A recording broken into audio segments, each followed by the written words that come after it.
warahmatullahi wabarakatuh. Bismillah, alhamdulillah, wassalatu wassalamu rasulillah Sayyidina Muhammad wa sahbihi wa maulah ma ba'd. Alhamdulillah, syukur kita panjatkan kehadiran Allah Subhanahu wa taala. Hari ini kita masih diberikan nikmat sehat sehingga kita masih bisa melaksanakan kegiatan kita salat secara berjamaah di tempat yang sama-sama kita muliakan ini.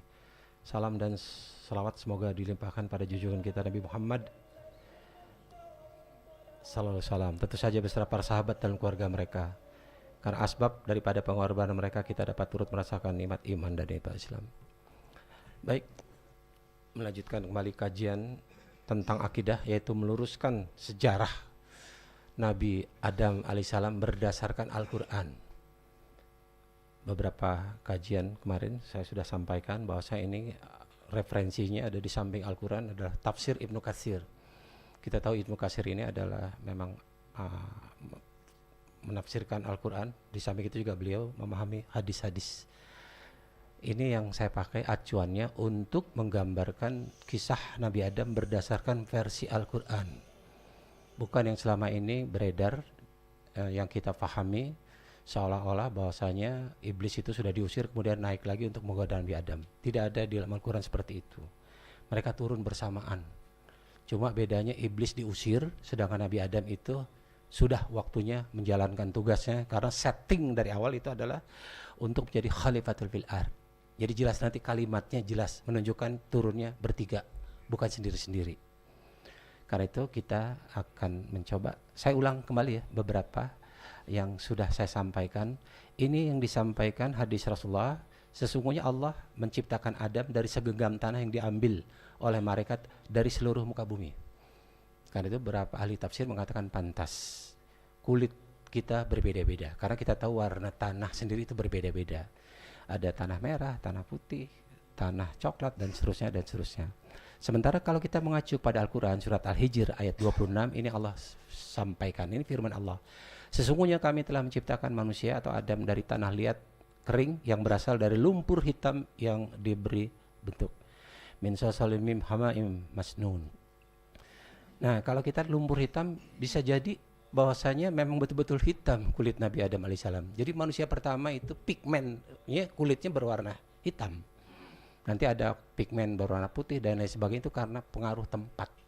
Contoh orang yang tinggal di daerah dingin seperti di kutub itu, karena lama-lama pigmennya itu akan berkurang dan akhirnya menjadi pucat dan akhirnya kita tahu berwarna putih. Begitu ya di daerah tropis misalnya jadi coklat, wallahualam. Tapi yang jelas apa yang Allah sampaikan dalam surat Al-Hijr ini bisa menjadi satu pembenaran terhadap teori yang disampaikan oleh Profesor Rebecca Kahn.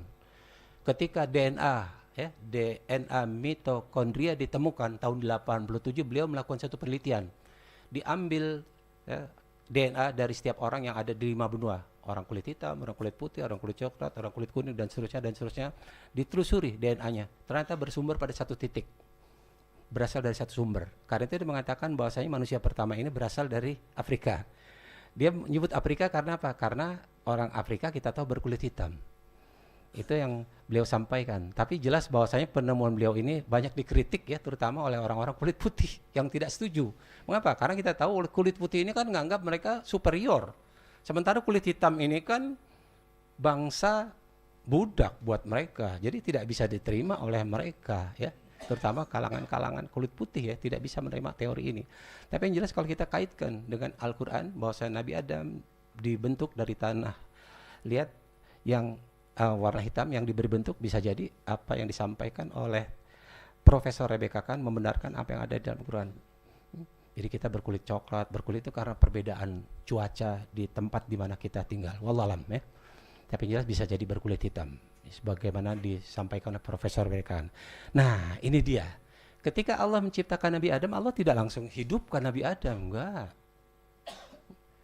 Jelas Allah berfirman, "Fa iza sawaituhu," jika aku telah menyempurnakan penciptaan Adam. Artinya begitu tanah tadi diberikan oleh malaikat kepada Allah, tidak langsung dibentuk manusia kemudian dihidupkan, enggak. Karena dihidupkan itu kan ada ruh. Allah belum tiupkan ruh pada Nabi Adam alaihissalam. Jadi masih berupa berupa patung barangkali yang terbuat dari tanah liat yang diberi bentuk. Ini yang kira-kira seperti ini. Nah, disinilah Di sini sudah ada perintah Allah untuk sujud kepada Adam. Ya, ini sudah Allah perintahkan untuk sujud. Jika aku telah menyempurnakan penciptaan, maka sujudlah kamu kepada Adam. Jadi perintah untuk sujud kepada Adam itu sudah Allah sampaikan jauh-jauh hari sebelum Nabi Adam dihidupkan oleh Allah, sebelum ditiupkan ruhnya. Sementara pemahaman kita seolah-olah bahwasanya begitu Allah ciptakan Nabi Adam, Allah hidupkan, malaikat semua sujud.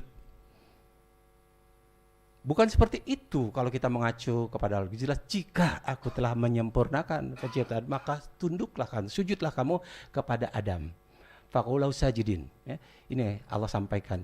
Jika aku telah menyempurnakan penciptaan Adam dan meniupkan ruhku kepadanya, jadi kalau ruh sudah ditiupkan, itu artinya Adam mulai beraktivitas, mulai bisa bergerak. Jantungnya mulai berdetak. Maka tunduklah kamu dengan menghormatinya. Sudah saya sampaikan sujud dalam bahasa Arab, sajadah itu artinya tidak dalam pemahaman sujud sholat ya. Jadi misal orang Jepang sini menundukkan kepala, itu sujud. Kita kagum pada seorang kemudian hormat pada beliau, itu sujud namanya. Ya, jelas bahwasanya Al-Quran mengatakan sujud itu bukan berarti sujud seperti sujud seorang sholat. Karena sujud orang sholat itu hanya boleh pada Allah. Kepada manusia tidak boleh sujud. Makanya Rasulullah mengatakan seandainya manusia boleh sujud kepada manusia, sudah aku perintahkan setiap istri untuk sujud pada suaminya. Tapi sujud tidak boleh, artinya sujud sholat. Enggak, itu hanya untuk Allah. Karena itu sekali lagi Allah tidak bertentangan dengan apa yang Allah telah tetapkan tentang sujud. Karena sujud di sini maksudnya adalah agar malaikat menghormati Adam. Dan kita tahu bahwasanya Ajazil yang dari golongan jin itu sudah diangkat menjadi golongan malaikat. Nah ini yang membuat jin atau Azazil tidak bisa terima, ya, tidak bisa terima. Ini seperti ini, jangan pahami sujud seperti ini, enggak ya. Yang dimaksud adalah menghormatinya. Jelas Al-Qurannya dikatakan seperti ini, ada di dalam tafsir Al-Quran, cuma Quran yang ini, Quran warna coklat ini biasa dibagikan oleh pemerintah Arab Saudi buat orang-orang yang haji. Jelas ini kalau kita mengacu pada surat Al-Baqarah ayat 36 ada dijelaskan. Sujud di sini berarti menghormati atau memuliakan Adam. Bukan berarti sujud memperhambakan diri. Karena sujud memperhambakan diri itu hanya kepada Allah semata-mata. Jadi ini sudah ada. Nah di sini ketika disampaikan pengumuman tadi dari Allah, firman Allah kepada seluruh malaikat, itu juga termasuk kepada Azazil. Yang waktu itu masih ada di surga. Nah begitu mendengar ini kaget. Selama ini kita tahu, kemarin sudah saya sampaikan, Azazil ini termasuk hamba Allah ya, yang taat beribadah kepada Allah. Macam-macam gelarnya. Mulai taat pada Allah, mulai ahli sujud dan seterusnya kepada Allah. Cuma sekarang perintahnya bukan hormat pada Allah, tapi kepada manusia. Nah ini nggak masuk akal. Tidak diterima oleh Azazil yang ngerasa selama ini banyak sekali apa ibadah-ibadahnya yang sudah dilakukan dalam rangka menunjukkan kecintaan pada ketaatan pada ini, kok disuruh hormat pada orang yang baru diciptakan kemarin sore. Ini tidak bisa diterima oleh iblis. Jadi sombong itu sudah terpupuk sejak awal. Bukan ketika Nabi Adam dihidupkan baru dia tidak mau tunduk. Bukan. Dari awal. Jadi artinya apa? Nanti akan kita lihat kalimatnya. Ini jelas kalau kita gambarkan seperti ini. Malaikat setiap kali ketemu Adam mungkin berbahasa basi, saling berbahasa, Adam apa kabar, mungkin saling tanya kabar, kemudian sehat dan lain sebagainya. Tidak dengan iblis, tidak dengan Azazil. Azazil begitu ketemu Adam mungkin dia senyum-senyum saja. Nanti kita lihat ya, adun itu artinya apa ya. Jadi mungkin malaikat yang lain ketika ketemu Adam hormat pada Adam karena itu perintah Allah. Nah Azazil mungkin ketemu Adam dia juga tidak melawan perintah Allah karena bukan menolak loh, bukan menolak. Ya. Karena itu jangan bayangkan bahwasanya Adam itu diciptakan sekaligus begitu dibuat patungnya, dibuat bentuknya, kemudian dihidupkan. Jangan bayangkan seperti ini. Kita kadang-kadang terjebak seperti ini.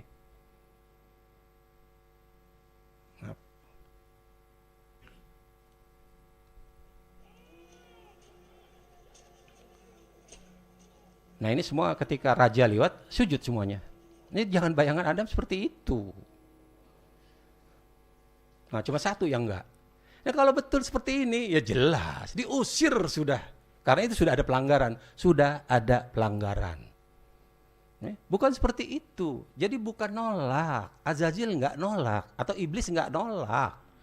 Karena kalimatnya bukan nolak ya. Aba. Ini Allah sampaikan ya. Jadi iblis ketika ketemu Adam mungkin dia biasa. Mungkin senyum pada Adam, apa kabar? Tapi dalam hati menyimpan rasa dendam. Karena apa? Dia ngerasa senior, dia ngerasa banyak jasanya, dia ngerasa banyak ibadahnya pada Allah Subhanahu wa taala selama ratusan tahun barangkali. Ini kok anak baru kemarin sore diperintahkan untuk hormat pada anak yang diciptakan baru kemarin sore. Ini yang tidak bisa diterima oleh iblis. Tapi dia nggak nolak. Dia tidak menolak karena kalimatnya jelas aba. Aba itu enggan, bukan nolak. Contoh misalnya di satu kesatuan, ya, ada seorang kapten diperintahkan pada malam minggu untuk jaga piket pada malam minggu. Nah sementara kapten ini punya acara keluarga. Apa yang dia lakukan? Dia minta kepada bawahannya, entah kepada kopral, entah kepada sersan, tolong gantikan saya piket di kantor malam minggu ini. Nah bawahannya sang kopral ini mungkin juga dia mau nolak, tapi gak mungkin, orang ini atasannya kok. Dia kerjakan, cuma dengan rasa berat hati. Nah itu enggak namanya, bukan nolak ya. Iblis gak nolak loh. Jelas aba. Kenapa dia enggan? Wastakbar, karena dia takabur, sombong. Jadi sekali lagi sombong ini adalah penyakit kolbu, nggak nampak. Pelanggaran itu hanya ada di dalam niatnya, niat buruk tadi. Bukan ada pelanggaran. Kalau ada pelanggaran jelas diusir. Belum ada pelanggaran. Cuma ada niat buruk di dalam hati iblis tadi. Karena apa? Ini dia punya gelar macam-macam loh. Kemarin diangkat dia sebagai Sayyidul Malaikat, penghulu para malaikat golongan bumi. Kemudian Khuzin Al-Jannah. Khuzin Al-Jannah ini adalah bendaharawan surga. Kurang lebih seperti itu. Nah tiba-tiba kok suruh tunduk pada anak kemarin sore, hormat pada anak kemarin sore, itu yang tidak bisa diterima oleh iblis. Karena itu sekali lagi, enggan itu bukan nolak ya. Aba itu enggan. Jelas bukan nolak. Dia tidak menolak perintah Allah. Kalau nolak ini arad ya. Yuridu, itu nolak namanya. Tapi dia tidak nolak, dia enggan, dia kerjakan, tetapi dengan rasa marah, dengan rasa itu tadi, sombongnya tadi, takabur. Jadi sekali lagi, kurang lebih gambarannya kalau dia ketemu dengan Adam, mungkin dia baik-baik saja, tetapi di belakangnya mencari kesempatan untuk bisa mendiskreditkan Adam di hadapan Allah Subhanahu wa taala.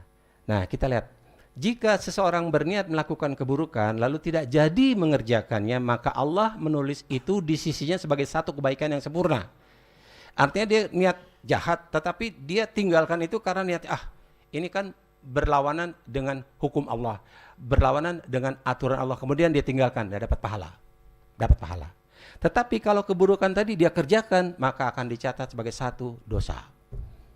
Jadi sekali lagi bahwasanya niat iblis tadi, niat buruknya itu belum dilaksanakan, hanya ada di dalam kolbunya.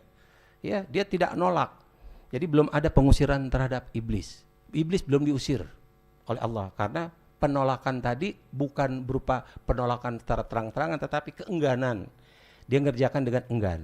Karena itu sebetulnya ada masa di mana Adam masih berkawan dengan iblis dalam waktu yang cukup lama, termasuk berkawan dengan istrinya.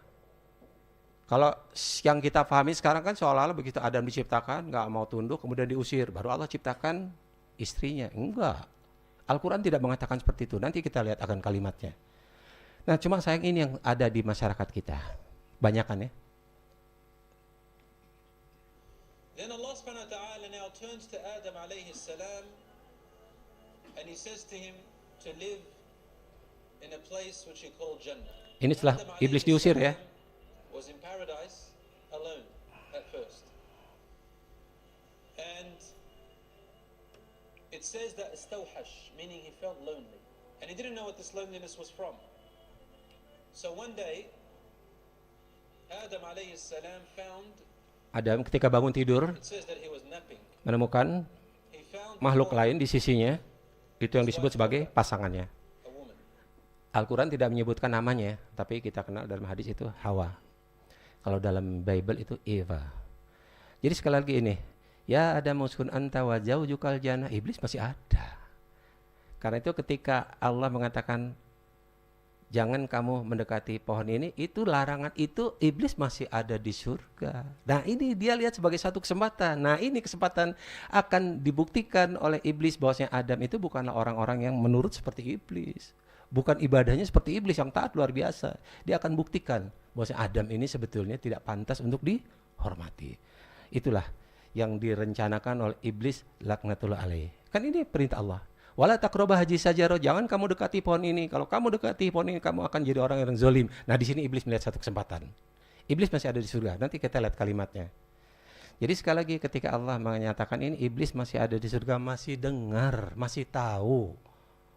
Ya selama ini kan seolah-olah udah diusir, kemudian begitu ada perintah Allah jangan dekati, kok bisa tahu? Naik lagi ke surga untuk goda Adam, nggak masuk akal.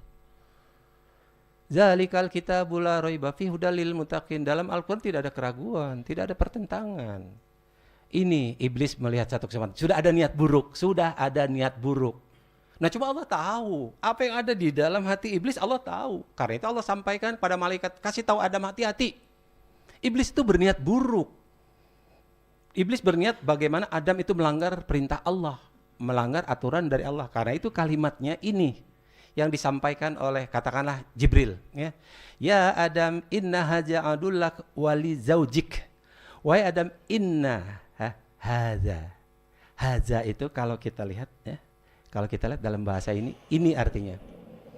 Itu isyarah menunjukkan satu jarak. Jadi zalik itu artinya itu jauh, ya, ini isyarah. Jadi kalau haza ini. Jadi kalau Jibril mengatakan haza, artinya ada, dekat, ini loh. Itu kan jauh. Jadi kalau sudah diusir, kalimatnya bukan haza, tapi zalik, itu loh. Yang di bumi lagi jalan-jalan itu iblis yang sudah diusir, boleh. Tapi ini kan haza, artinya ada di depan mata, belum ada pengusiran. Karena itu yang disampaikan oleh malaikat kepada Adam, mengasih tahu hati-hati. Azazil ini adalah musuhmu. Adun, sebagaimana saya sampaikan kemarin, bukan berarti musuh dalam terang-terangan, musuh, enggak ya. Kemarin saya sudah jelaskan, Adun itu adalah kalau diterjemahkan dalam bahasa kita, barangkali musuh dalam selimut. Karena itu saya katakan, iblis ketika ketemu Adam, ya baik-baik saja. Tetapi di belakangnya berusaha mencari kesempatan untuk merusak Adam, untuk mendiskreditkan Adam alaihissalam. Karena itu sekali lagi, cuma Adam ketika diberitahukan oleh malaikat, bahwasanya itu adalah musuhnya Adun, dia belum percaya. Artinya selama ini iblis baik-baik saja kok. Ini ya disampaikan oleh malaikat, wahai Adam, sesungguhnya iblis adalah musuhmu dan musuh istrimu. Maka janganlah sampai dia mengeluarkan kamu berdua dari surga yang dapat menyebabkan kamu jadi celaka. Artinya kalau nanti turun dari surga, dia termasuk orang-orang yang dikutuk oleh Allah Subhanahu wa taala. Jadi jangan sampai seperti itu. Ini yang disampaikan. Karena apa? Niatnya tadi sudah dicatat oleh Allah, diketahui oleh Allah, diberitahukan kepada malaikat. Jadi baru niat ya, belum ada perbuatan. Karena itu belum ada hukuman. Belum ada hukuman terhadap iblis. Karena itu niat tadi sekali lagi bahwa niat itu kalau belum dilaksanakan, belum ada satu hukuman.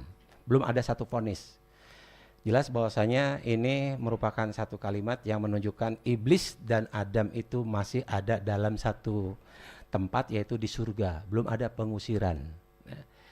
Nah, disinilah ya, ini Adun. Wahai orang-orang mukmin, sesungguhnya ada di antara istri dan anak-anakmu yang akan menjadi musuhmu.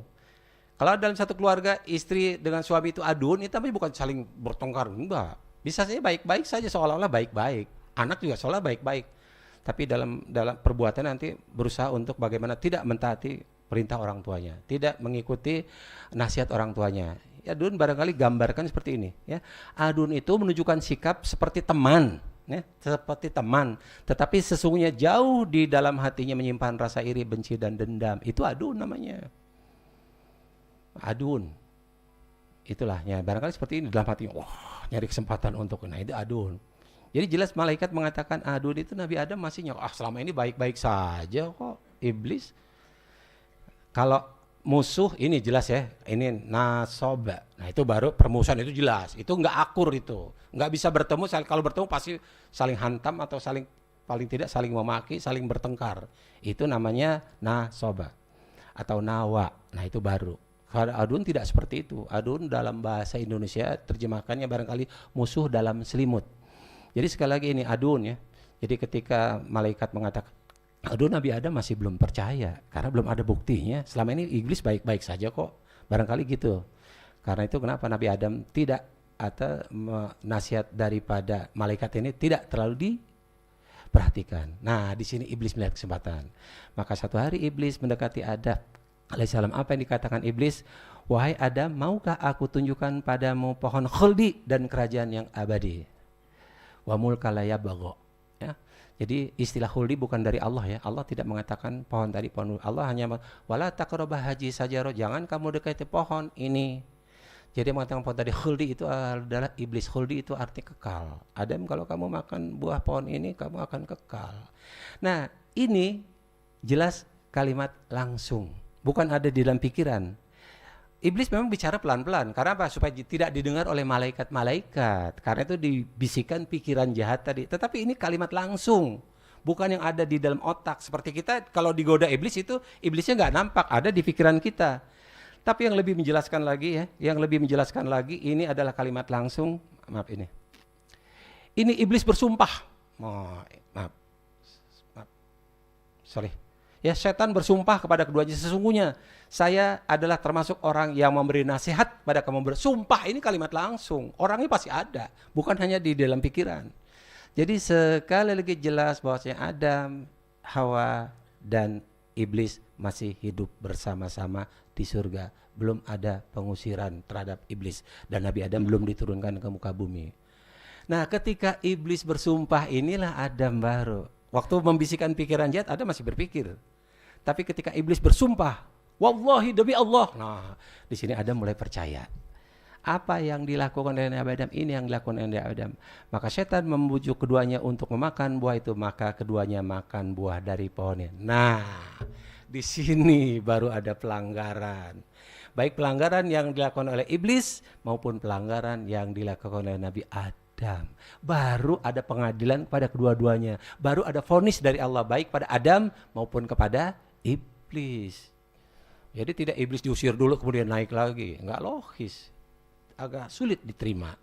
Nah, ketika Adam makan buah tadi, buah khuldi, karena menurut iblis apa yang terjadi ini dalam surat Toha, lalu nampaklah aurat keduanya dan mulailah mereka menutupinya dengan dedaunan yang ada di surga.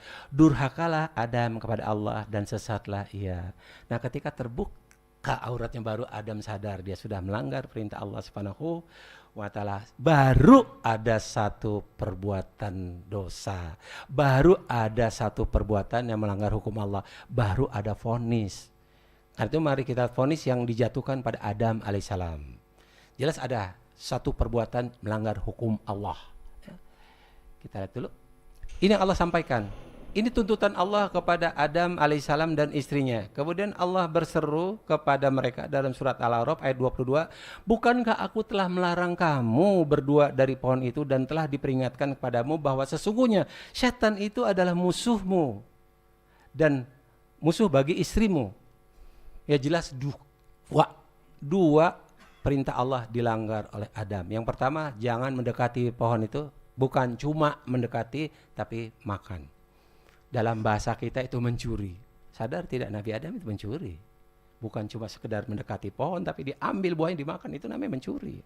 Yang kedua adalah kan sudah dikasih tahu itu kan musuh kamu. Jangan ikuti omongannya. Tapi kok kamu dengar? Dua tuntutan Allah kepada Nabi Adam alaihissalam. Karena sekali lagi tuntutan pertama ya. Tuntutan pertama itu tadi, janganlah kamu mendekati pohon. Itu pertama, tuntutan pertama ya. Barangkali kalau dalam kitab undang hukum pidana yang oleh jaksa seperti ini. Pertama kesalahan itu.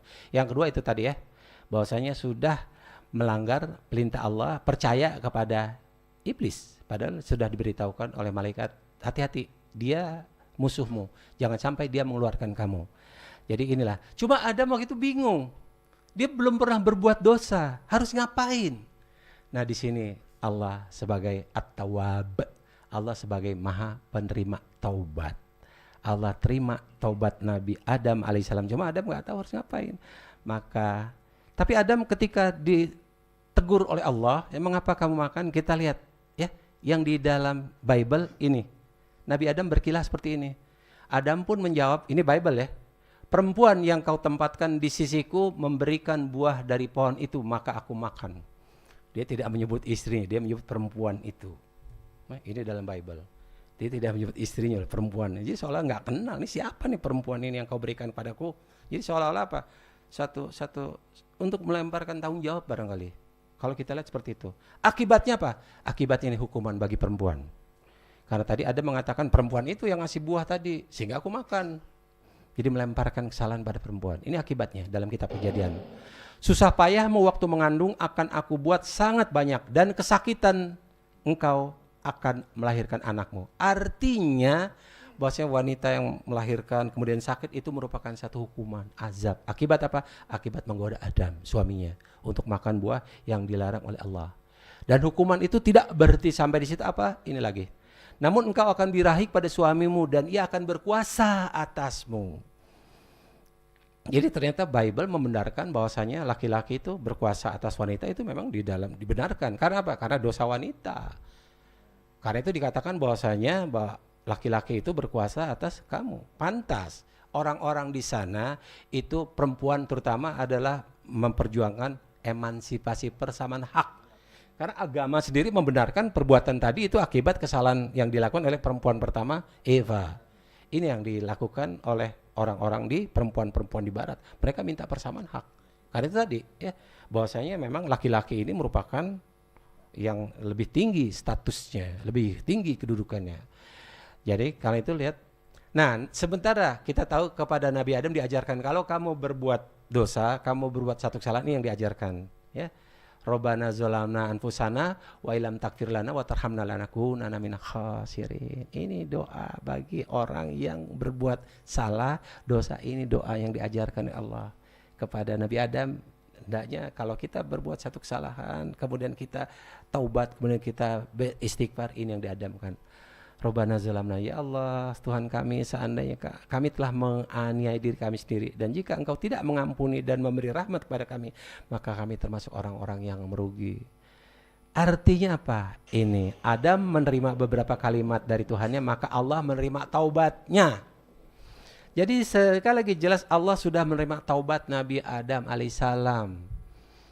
Jadi kalau dikatakan Adam diusir dari surga, orang dia sudah dimaafkan kok. Jadi nggak logis kalau dikatakan Adam itu diusir dari surga. Allah nggak pernah ngusir Nabi Adam. Apalagi nanti ketika turun kalimatnya luar biasa loh. Dan sekali lagi turunnya mereka bersamaan, bertiga, tidak sendiri-sendiri. Tidak iblis dulu, kok naik lagi gitu. Nggak masuk akal. Orang tadi kan malaikat tahu, Adam itu musuh kamu. Kalau memang dia itu adalah nyamar masuk ke surga dengan nyamar jadi ular, kan malaikat tahu, pasti diusir dong. Ini kan enggak, karena memang belum ada pengusiran. Turunnya bersamaan, ini kalimatnya. Surat Al-A'raf ayat 24. Qala, maka berfirman Allah, ihbitu. Perhatikan kalimatnya. Kalau kita perhatikan kalimatnya. Kalau perhatikan kalimatnya di sini, ihbitu, ya. Kalau ihbit saja tanpa waw, tanpa alif, ihbit itu artinya tunggal. Pada satu orang. Tapi kalau ada to, ada waw, ihbitu, itu artinya jamak dua orang. Tapi bahasa Arab ada jamak lebih dari dua. Nah kalau ada to, ya to, kemudian ada waw, ada alif, ini artinya jamak lebih dari dua. Kalau jamak lebih dari dua, ini artinya perintah turun keluar dari surga itu kepada 3 orang, yaitu Adam, istrinya, dan iblis. Jadi jelas kalimatnya ihbitu. Jadi turunnya bersamaan, nggak sendiri-sendiri. Al-Quran yang mengatakan seperti itu. Jadi sekali lagi versi Al-Quran jelas mengatakan seperti itu. Ihbitu.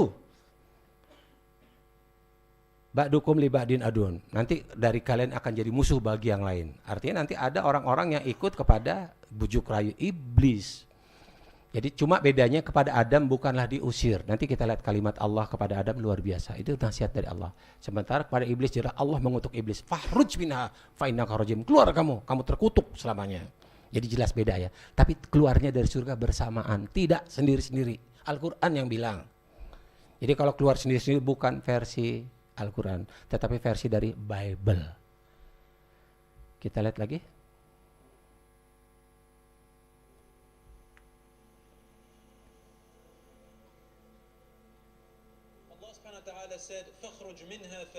Nah ini ketika tidak mau tunduk, tidak menghormat, langsung diusir ya. Ini Muslim loh yang buatnya, sayang sekali. Ini versi Kristen sebetulnya.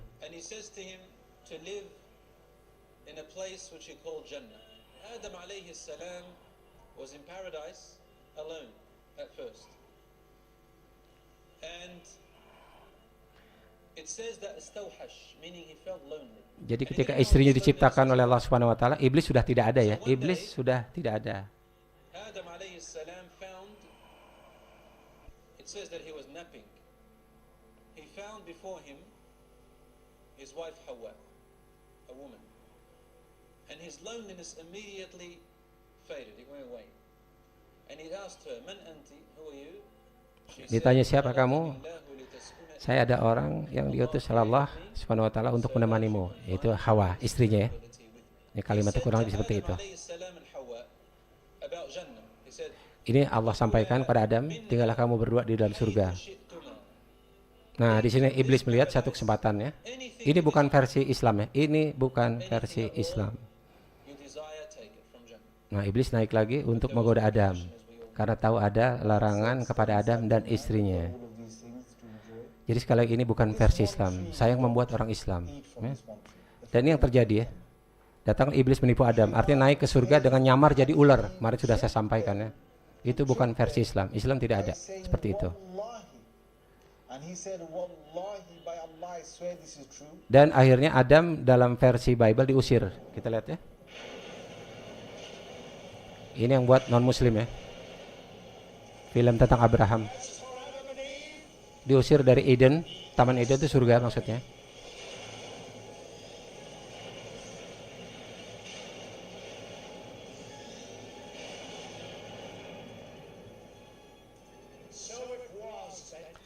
Dengan turunnya Adam, dan Hawa itu dikatakan apa? Dikatakan bahwasanya manusia membawa kejahatan di muka bumi. Manusia membawa kejahatan di muka bumi.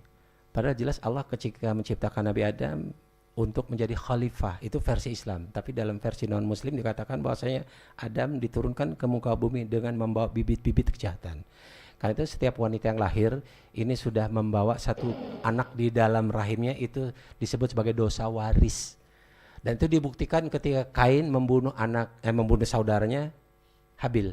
Nah ini tadi, bahwasanya sudah ada dosa waris di dalam diri setiap anak ketika ada di dalam rahim. Jadi sekali lagi ini bukan versi Islam tetapi versi non-muslim ya. Itu sebaiknya tidak kita tinggalkan ya.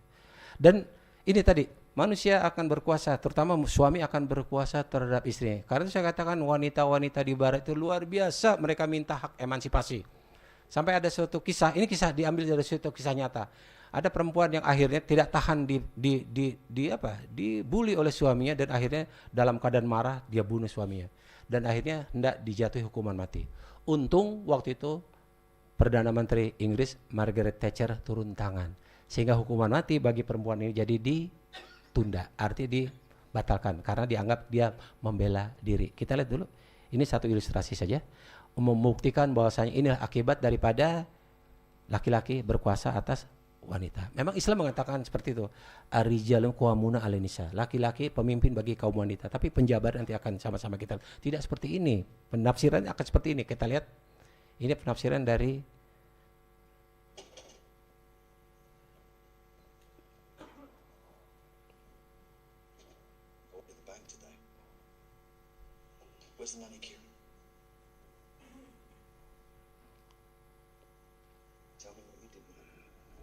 ini kisah nyata ya.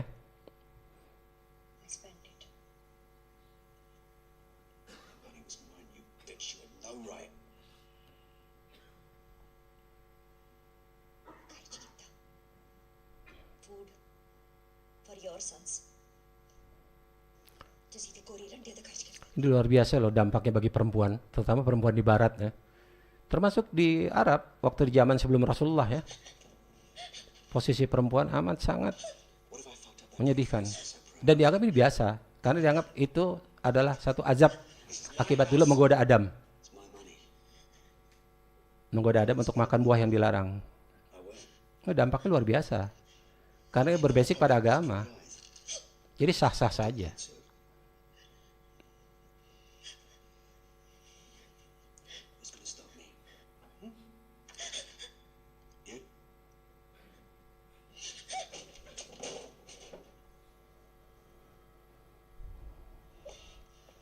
Ini setiap hari dia terima, dan akhirnya dalam keadaan marah dia suaminya ditusuk dan akhirnya mati, dan dia dijatuhi hukuman mati.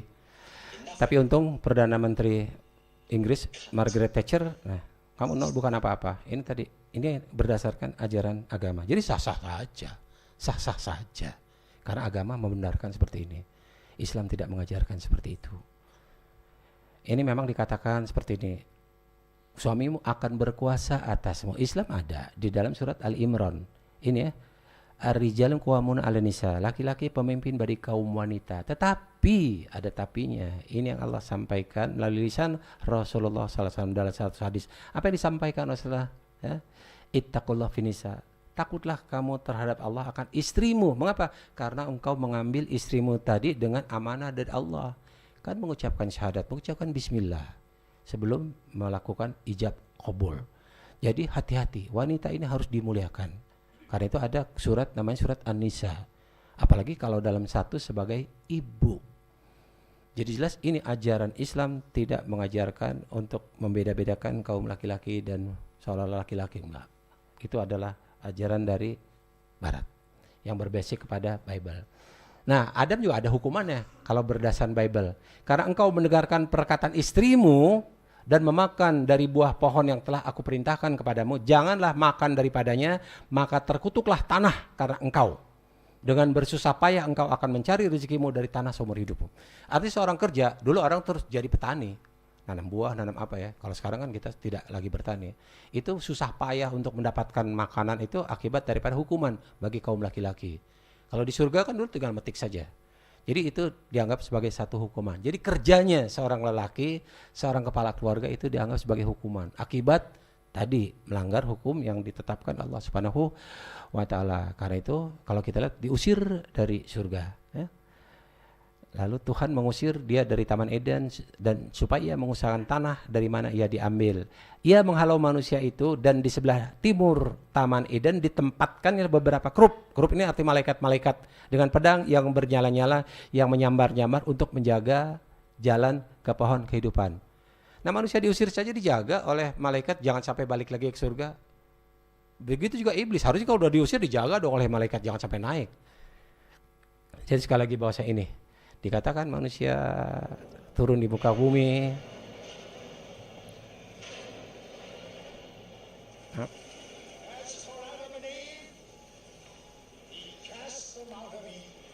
Maaf, sorry tadi udah. Ini dosa waris. Jadi ada yang namanya dosa waris. Itulah kisah Adam di dalam Al-Quran. Ya, bagaimana pengadilan terhadap Nabi Adam alaihissalam.